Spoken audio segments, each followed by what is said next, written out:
गुरुजी ने कहा कि बेटा समय आने पर जवाब दूंगा। चले गए। 5-10 वर्ष के बाद उन्होंने क्या देखा, एक हाथी का बच्चा उछल कूद मचा रहा था और 2 वृक्षों के बीच में फंस गया और झटकम पटकम होकर वो निकल तो गया, लेकिन सारी खाल छुलगी। वर्षा का मौसम था, उसके कीड़े पड़ गए और पूरे शरीर में कीड़े फैल गए और वो पड़ा पड़ा चिंगाड़ मार रहा था, चिल्ला रहा था बुरी तरह। वो गुरु शिष्य दोनों जा रहे थे। शिष्य ने पूछा, गुरुदेव इस प्राणी ने ऐसा कौन सा पाप किया है जिसको ऐसे ये कीट खा रहे हैं? तब गुरुदेव ने कहा, बेटा ये हाथी का बच्चा, ये वो मछियारा था जो मछलियां पकड़ रहा था उस दिन और उनको पटक पटक कर मार रहा था, वो तड़फ तड़फ कर मर रही थी। अब ये मछलियां तो कीट बन गई, कीड़े, और ये वो मछियारा, ये हाथी का बच्चा बना हुआ है, ये अपना कर्म भोग रहा है।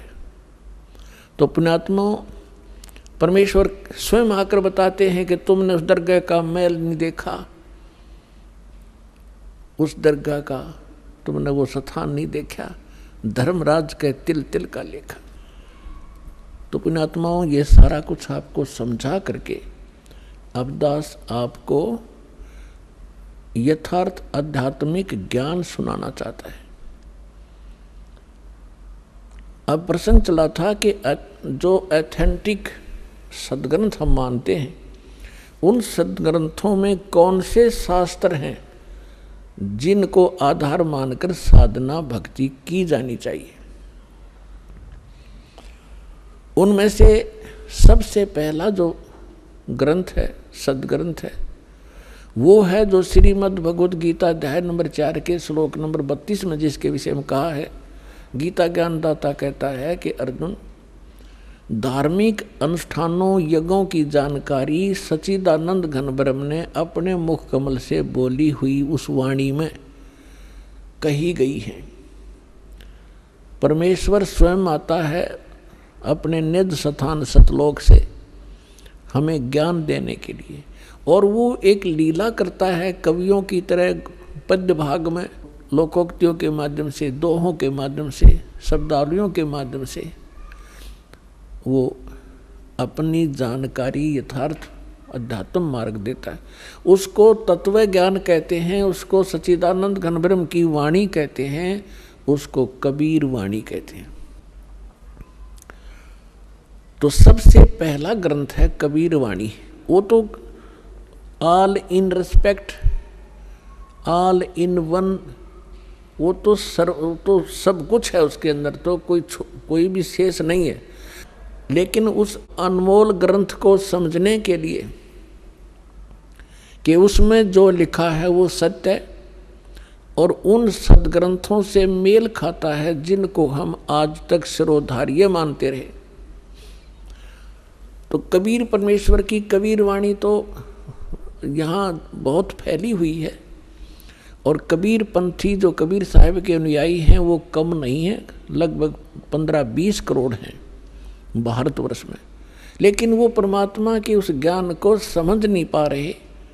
जैसे 80-90 करोड़ हिंदू हैं, और हिंदू धर्म की जो शुभ पुण्य आत्माएँ हैं अपने सदग्रंथ यानी चारों वेदों को, पवित्र श्रीमद् भगवद गीता को, पवित्र चारों वेदों को, पवित्र पुराणों को सत्य मानते हैं और सब उस पर आधारित हैं। और दास ने आपके रूबरू कर दिया कि आज तक हिंदू धर्म के अनुयायियों को अपने इन सदग्रंथों के बारे में कै ख का पता नहीं। ठीक यही दशा समझो कबीर पंथियों की। उनको उन अपने ही सदग्रंथ जिसके वो कबीर सागर, कबीर वाणी, कबीर बीजक के ढोल पीटते हैं, उनमें से शब्द सुनाते हैं, कथाएं सुनाते हैं। पूरे कबीर पंथ ने कै ख का पता नहीं परमेश्वर के बारे में, उस वाणी के बारे में। अपने आत्मा आज किसी को बहकाया नहीं जा सकता, कोई नो सोचा रामपाल अपनी डींग मारे है, इब डींग चले को नहीं, इब तो सच्चाई चलेगी और रूबरू की जाएगी, तब आपको विश्वास होगा हुई रामपाल।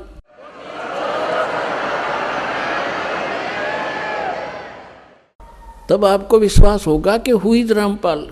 कौन है ये रामपाल? जैसे परमात्मा आए थे, उसको एक धानक जुलाहा और एक गरीब आदमी समझ के कवि गीत गाता फिरे, ऐसे बकवास करके उसको रिजेक्ट कर दिया था, वो समय चला गया।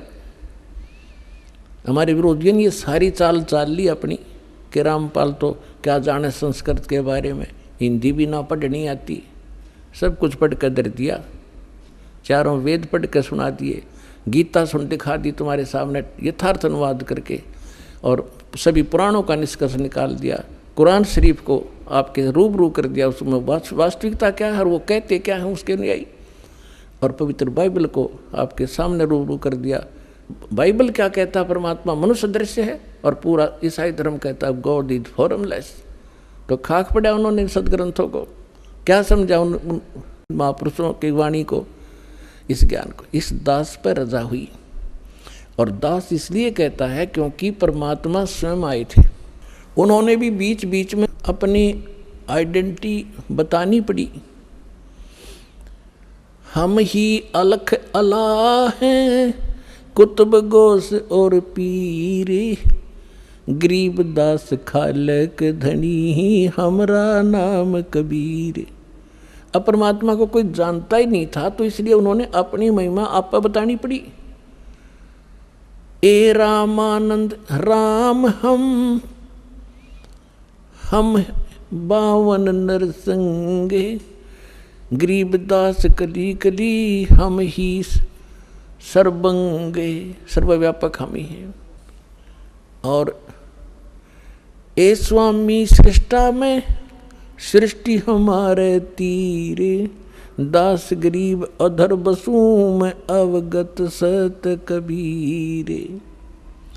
तो परमात्मा ने अपनी महिमा आप पर बतानी पड़ी, इसलिए दास भी ये रह कर कह रहा है कि इस विश्व में इस दास के अतिरिक्त ये यथार्थ ज्ञान नहीं है, और यदि कोई इस दास से प्राप्त ज्ञान और इस मंत्रों को स्वयं आगे प्रचार करता तो अच्छी बात है, लेकिन स्वयं वो संत बनकर ये दान करने लग जाएगा, वो समाज का सबसे बड़ा शत्रु होगा, और वो अब घने दिन चलेगा नहीं।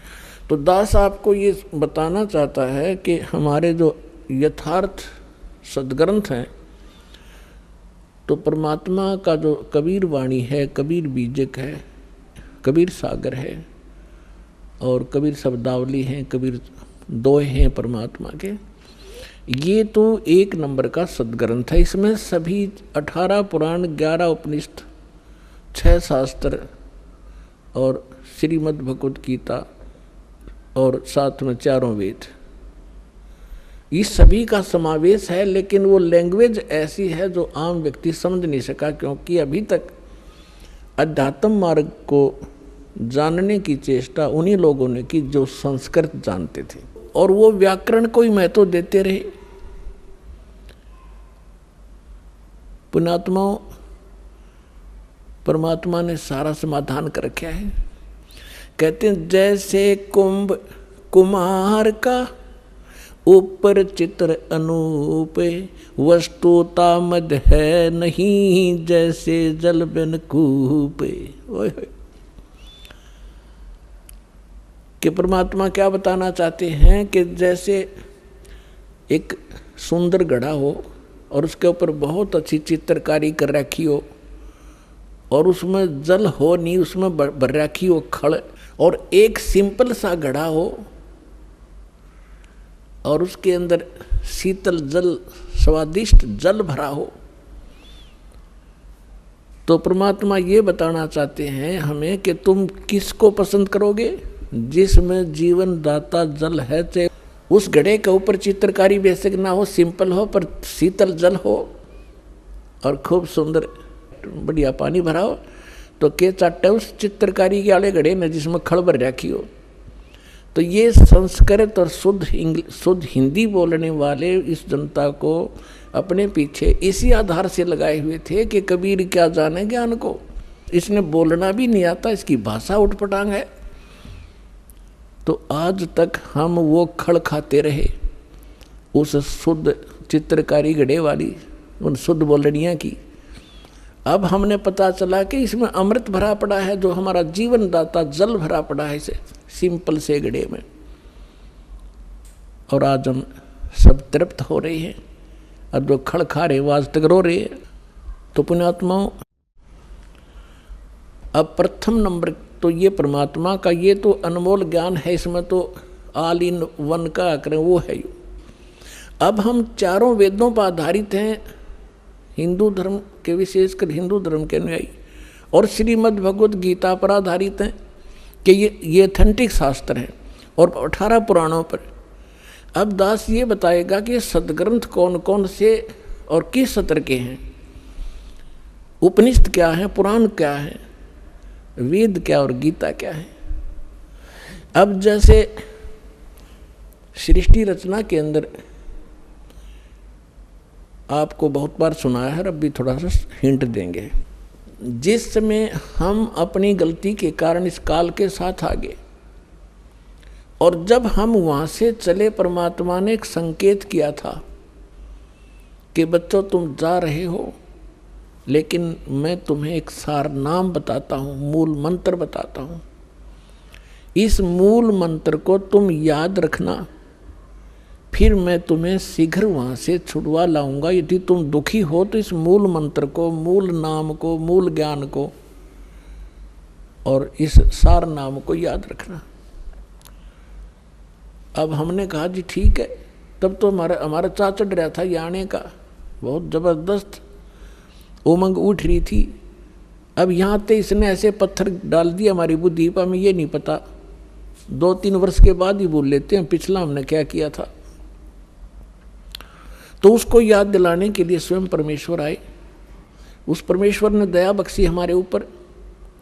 कबीर परमात्मा जी ने इस ज्योत निरंजन सरपुरुष, जो यहाँ का 21 ब्रह्मांड का स्वामी है, इसके अंतःकरण में अपना ज्ञान फीड कर दिया, फैक्स कर दिया। जैसे एक मोबाइल से दूसरे मोबाइल में एक फिल्म की फिल्म फैक्स हो जाती है, दूसरे डाउनलोड हो जाती है, ऐसे डाउनलोड कर दिया और उसमें समय भर दिया। इतने समय के बाद ये अपने आप ऑटोमेटिकली इसके शरीर से बाहर आ जाएंगे। तो समय आने पर इस ज्योत निरंजन के श्वासों के माध्यम से ये चारों वेद निकले और एक अच्छी ट्रे के ऊपर ये विराजमान हो गए। ये पहले पूरा एक ही ग्रंथ था। तो इस काल भगवान ने देखा कि इसमें क्या लिखा मैं पढ़ूं। अब इसने पहले उस ज्ञान को पढ़ा कि परमात्मा की जानकारी है। जिसमें परमात्मा की विशेष जानकारी थी वो पोर्शन खत्म कर दिया, और भगवान के डर से इसने ये 4 वेद रख लिए, जिसका बाद में इनको 4 वेदों में विभाजित कर दिया गया। और जो मूल ज्ञान था, जो विशेष उसके अंदर डिस्क्रिप्शन था परमात्मा की महिमा का, इसने नष्ट कर दिया, खत्म कर दिया, दबा दिया। उस अक्षति की पूर्ति करने के लिए परमेश्वर को स्वयं आना पड़ता, ये ज्ञान आपको देने के लिए। चारों वेदों का ज्ञान इनकम्प्लीट है, श्रीमद् भगवत गीता का ज्ञान इनकम्प्लीट है, और पुराणों का ज्ञान तो इनकम्प्लीट है ही है, क्योंकि वो तो उसका ज्ञान दाता ही अन्य है। तो चारों वेद गॉड गिवन हैं, परमेश्वर कबीर जी के द्वारा दिए गए ग्रंथ हैं। उनमें से भले ही कुछ अंश निकाल दिया गया हो, फिर भी उस परमात्मा की महिमा बहुत सारी है। लेकिन वेदों में वो मंत्र नहीं है जिससे मोक्ष हो सकता है, ना ही श्रीमद् भगवत गीता में। इन वेदों में ज्ञान परमात्मा की महिमा का कलम तोड़ है, और परमेश्वर कबीर जी ने अपनी प्यारी आत्मा धर्मदास जी को ये ज्ञान समझाया था, सतलोक दिखाया था। उससे पहले वो धर्मदास जी श्री विष्णु जी का कट्टर उपासक था। जैसे हम हिंदू धर्म के अंदर जन्मे सभी प्राणी श्री ब्रह्मा जी, श्री विष्णु जी को, श्री शंकर जी को, विष्णु जी को के भी हम अगर इष्ट मानते थे तो शंकर जी को समांतर आदर देते थे और उनका भी एकादा मंत्र साथ जपया करते थे। ऐसे ही वो था। जब उसकी बुद्धि मालिक ने सेट की, सचखंड लेकर गए सतलोक में, फिर उसको वापस छोड़ा, तब उसको पता चला कि सचमुच परमात्मा तो कोई और है और हम ब्रह्मा विष्णु महेश को परमात्मा मानते थे। और हमारे धर्मगुरु ये कहा करते कि वेदों में ये तीनों देवता सुप्रीम पावर है, इनकी कोई माता नहीं, कोई पिता नहीं, पुराणों में ऐसा ही है। और गीता का भी रेफरेंस देकर श्री कृष्ण जी को सुप्रीम पावर बताया करते थे। तो धर्मदास जी ने कहा कि हे भगवान, ये तो मैंने आँखों देख, धर्मदास जी ने कहा कि हे भगवान, मैंने तो आँखों देख लिया आपको, आप ही भगवान और कोई भगवान नहीं है। ब्रह्मा विष्णु महेश पावर नहीं, सुप्रीम पावर नहीं है, परमात्मा नहीं है, ये तो अक्षेत्रीय विभागीय अधिकारी हैं।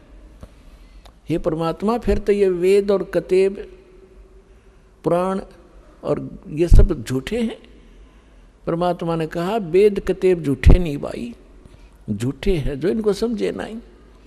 झूठे तो वो हैं जो इनको समझ नहीं सके। ये बिल्कुल एक नंबर का ज्ञान है इनके अंदर, वेद और कतेबों में।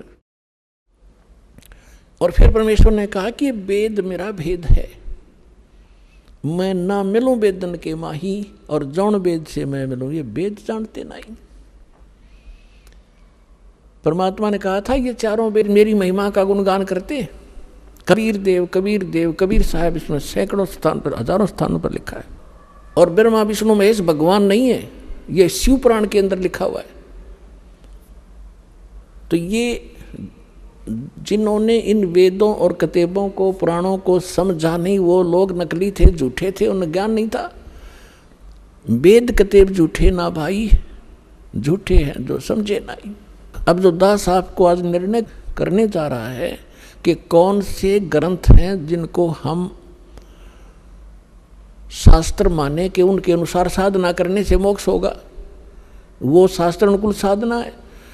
इनमें से परमात्मा की वाणी तो है ही, उसको तो हम बाद में लेंगे, पहले इन वेद और गीता को और इन पुराणों को लेते हैं। क्योंकि आज पूरा मानव हिंदू समाज इन्हीं सदग्रंथों पर आधारित है। और जब उनको ये ज्ञान होगा कि ये सदग्रंथ क्या बता रहे, और फिर उसको रूबरू किया जाएगा, परमात्मा ने 600 वर्ष पहले आकर बताई थी वही बातें अपनी सिंपल उस बिना चित्रकारी वाले घड़े में अमृत भर के गए थे वो, तब हम पहचानेंगे, इस खड़ने छोड़ देंगे और वो जल लेंगे, ग्रहण करेंगे जो हमारा जीवन दाता है। तो पहले हम वेदों को और गीता जी को, इसको निर्णय करते। ये वेद आपको बता दिया गॉड गिवन है, ये स्पिरिचुअल नॉलेज है, ये वो शास्त्र हैं जिसके अनुसार हमने साधना करनी चाहिए। लेकिन ये इनकम्प्लीट है, इनमें कंप्लीट स्पिरिचुअल नॉलेज नहीं है। उदाहरण के लिए दास बताता है, अब चारों वेदों का ज्ञान ही श्रीमद् भगवत गीता है। इसमें गीता ज्ञान दाता ये ब्रह्म है और वेद ज्ञान उसको डायरेक्ट मिला हुआ है। उसमें जो लिखा है वो परमात्मा ने ही लिखा है, जो कुछ भी उसमें लिखा है भगवान ने लिख कर भेजा है। जो कुछ इसकी तरफ का रोल है वो भी मालिक ने लिखा है, इसमें भेजा है इसके पास। अब इसमें श्रीमद् भगवत गीता में इसने अपना मत अड़ाया है कुछ, जो युद्ध करवाने के लिए, और वो वेदों से मेल नहीं खाता है तो वो रिजेक्टेड है, वो हमें मान्य नहीं है। श्रीमद् भगवत गीता में जहां पर ये कहता है अर्जुन ये मेरा मत है, यानी वो वेद ज्ञान नहीं है, इसका अपना मत है। और वो मत अगर वेद से मिलता है तो ठीक है, वेद के विपरीत है तो वो ठीक नहीं है। तो श्रीमद् भगवत गीता और पवित्र चारों वेद, पवित्र श्रीमद् भगवत गीता, ये एथेंटिक रिकॉर्ड वो शास्त्र हैं जिनके अनुसार हम साधना करेंगे। और ये गॉड गिवन है। अब बात रही उपनिषद और पुराणों की। उपनिषद क्या है? उपनिषद है किसी ऋषि का अपना अनुभव, जैसा उसने भगवान को जाना, वेदों को पढ़ा और फिर अपने डले डोए अभ्यास समाधि समुद्धि लगाई, उसने जैसा अनुभव हुआ उसने उसमें लिख दिया। वो उसी के नाम से, जैसे मंडूक्य उपनिषद है, मांडुक्य नामक एक ऋषि था, उसका अनुभव उसमें जो लिखा है। और उस उपनिषद में यदि वेद के विरुद्ध ज्ञान है तो वो रिजेक्टेड है, और वेद के अनुकूल है तो वेद वाला है, उसका क्या, वो कहाँ से लाया फिर? वो तो वेद के अंदर विद्यमान ही है। अब बात आती है पुराणों की। ये पुराण क्या है? ये पुराण है श्री ब्रह्मा जी का अनुभव। इस काल भगवान ने सबसे पहले ये चारों वेद जो काट छांट करके इसने रखे थे, ऋग्वेद, यजुर्वेद, सामवेद और अथर्ववेद, ये चारों के चारों वेद इस ब्रह्मा जी को दिए। ब्रह्मा जी की बुद्धि इस काल के हाथ में है। ब्रह्मा जी कौन है? ये इस काल का पुत्र है, ज्येष्ठ पुत्र, बड़ा पुत्र है। और सेकंड नंबर के विष्णु जी और थर्ड नंबर के शिव जी, ये काल के पुत्र हैं। दुर्गा और काल के संयोग से उत्पन्न हुए हैं। दुर्गा इनकी माता है, काल ब्रह्म इनका पिता है। तो इस काल भगवान ने अपने बड़े पुत्र ब्रह्मा को ये सौंपे कि आप गुप्त रूप से, सागर मंथन हुआ उसमें छोड़ दिए, ये उठा ले। माँ ने कह दिया बेटा तू पढ़ ले, तू बड़ा है, ये तेरा काम है, इस ग्रंथों को समझ और समझा। तो उसने वेदों को जैसा समझा,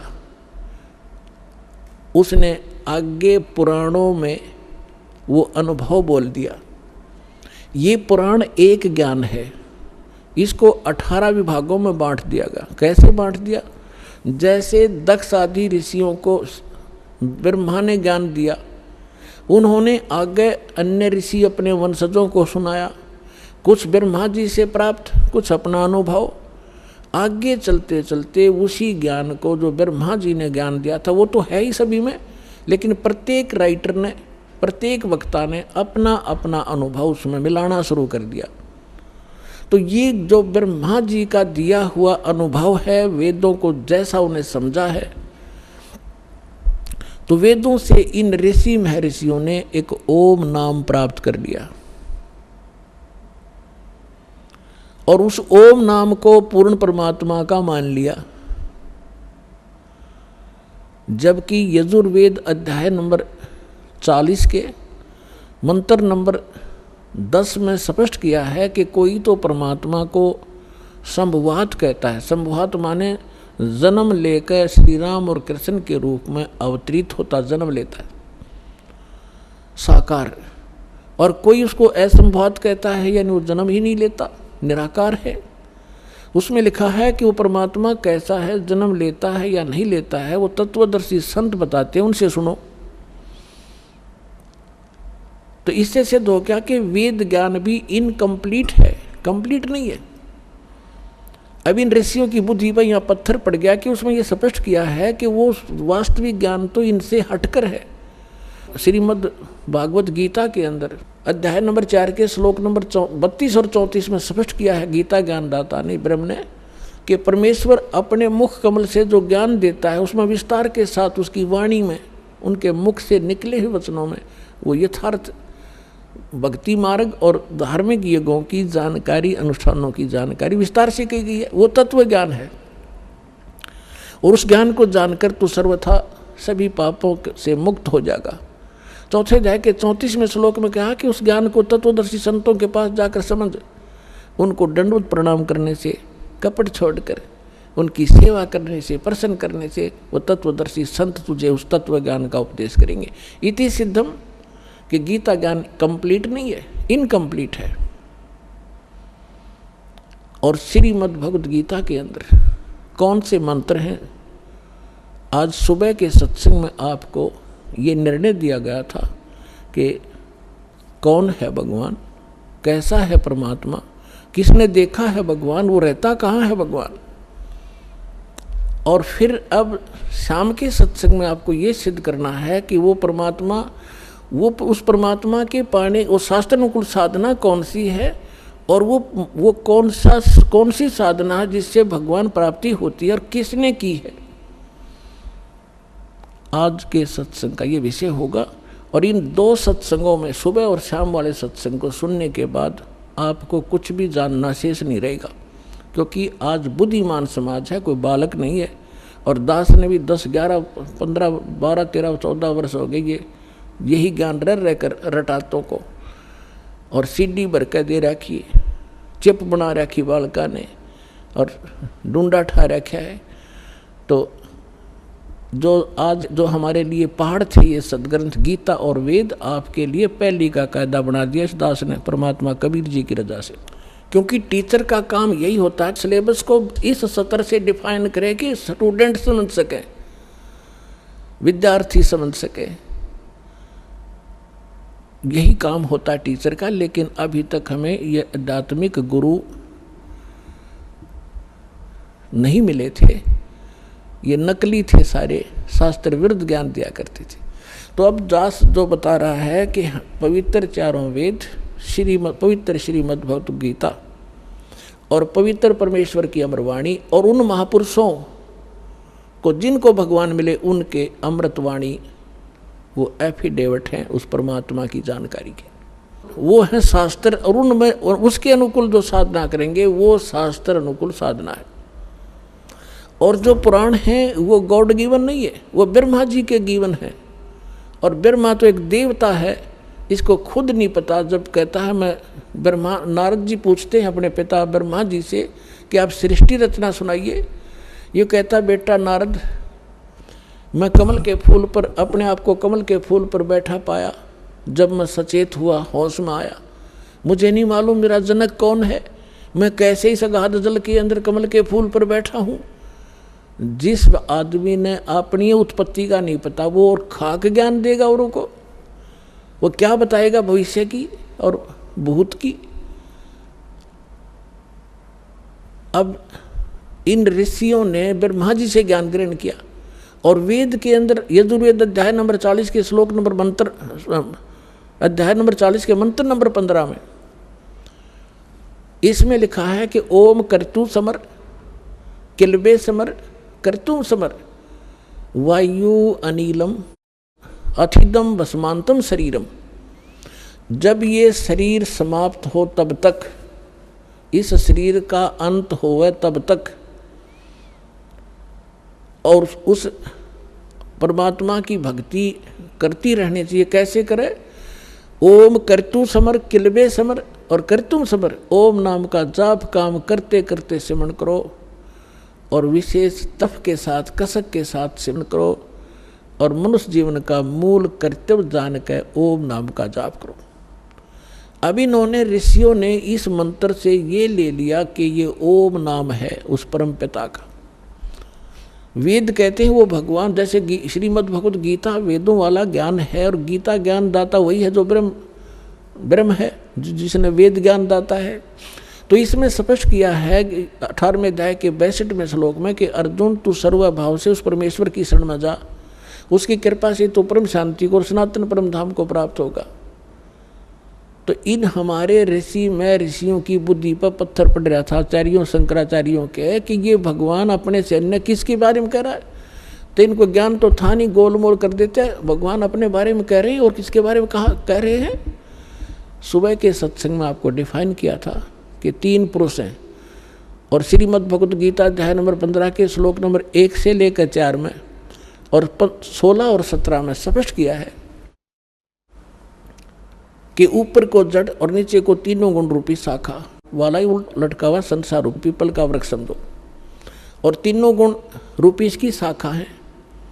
और जो संत इस सभी विभागों को जानता वृक्ष के, वो तत्वदर्शी संत है। और फिर 15वें अध्याय के 4थे श्लोक में कहा कि जब तत्वदर्शी संत मिल जा, उसके बाद इस अज्ञान रूपी अंधकार को, उलझी हुई गुत्थी को तत्व ज्ञान रूपी शस्त्र से काट के, यानी समझ के, उसके पश्चात परमेश्वर के उस परम पद की खोज करनी चाहिए, जहाँ जाने के बाद साधक फिर लौटकर कभी संसार में नहीं आता। और गीता ज्ञान दाता चौथे अध्याय के 5 और 9 श्लोक में गीता में, दूसरे अध्याय के 12 श्लोक में, 10वें अध्याय के दूसरे श्लोक में कहता है कि अर्जुन तेरे और मेरे बहुत जन्म हो चुके, तू नहीं जानता मैं जानता हूं, हम पहले भी जन्मे थे, आगे भी जन्म होगा। इसलिए वो कहता है कि उसके पश्चात उस परमेश्वर की परम पद की खोज करनी चाहिए जहां जाने के बाद फिर जन्म मृत्यु नहीं होती, और उसके लिए ऑप्शन छोड़ दिया कि तत्वदर्शी संतों की खोज कर, वो बताएंगे उसके पाने का मार्ग। अब श्रीमद् भगवद गीता अध्याय नंबर 8 में आपको पहले भी दिखाया, अब भी दिखाते हैं। 8 के 13 में मंत्र में लिखा है ओम इति एकाक्षरम ब्रह्म विवहारण माम अनुसमरण ये परियाति तजन देहम स याति परमाम गति। मुझ ब्रह्म का केवल एक ओम मंत्र है, और जो इसकी अंतिम सांस तक इस ओम नाम का सिमरण करता हुआ जाता है तो ओम नाम से मिलने वाली जो परम गति वो प्राप्त हो जाती है। ओम नाम से मिलने वाली परम गति कौन सी है? ब्रह्म का मंत्र है, ब्रह्म लोक प्राप्त होता है। गीता अध्याय नंबर 8 के श्लोक नंबर 16 में ये भी स्पष्ट किया है कि ब्रह्म लोक में गए हुए प्राणी भी फिर जन्म मृत्यु में आते हैं। तो वो स्थिर नहीं है, वो परम गति नहीं हुई, वो मोक्ष नहीं हुआ जो गीता अध्याय नंबर 15 के श्लोक नंबर 4 में वर्णित है कि उसके पश्चात परमेश्वर के उस परम पद की खोज करनी चाहिए जहां जाने के बाद फिर लौट कर कभी संसार में नहीं आते। तो आज इस सत्संग में दास आपको ये क्लियर करना चाहेगा कि वो कौन से मंत्र हैं जिनसे मोक्ष होगा, वो शास्त्र अनुकूल साधना कौन सी है। और ये कंसेप्ट जब क्लियर हो जाएगा पुण्यात्माओं तो अपने आप मन को जगह नहीं रहेगी कि तब बकवाद गढ़न की या किसी नकली संत के बीच में बढ़न की कितनी कोशिश कर लिए, आपके हृदय में वो उसका ज्ञान समावेगा नहीं। फिर आप भक्त बनोगे, फिर आप मोक्ष प्राप्ति करोगे, क्योंकि रास्ते में हमारे कोई काल के दूत दिशा चेंज कर देते थे, हम ठीक मार्ग पर चलाए भगवान ने, फिर दिशा बदल दी उन लोगों ने, हम धक्के खाते फिर रहे आज तक। तो दास ऐसा ज्ञान देगा उस गॉड गिवन ज्ञान कबीर भगवान का कि आपके सामने ब्रह्मा विष्णु महेश आ जाएंगे, उनको फेल कर दोगे आप।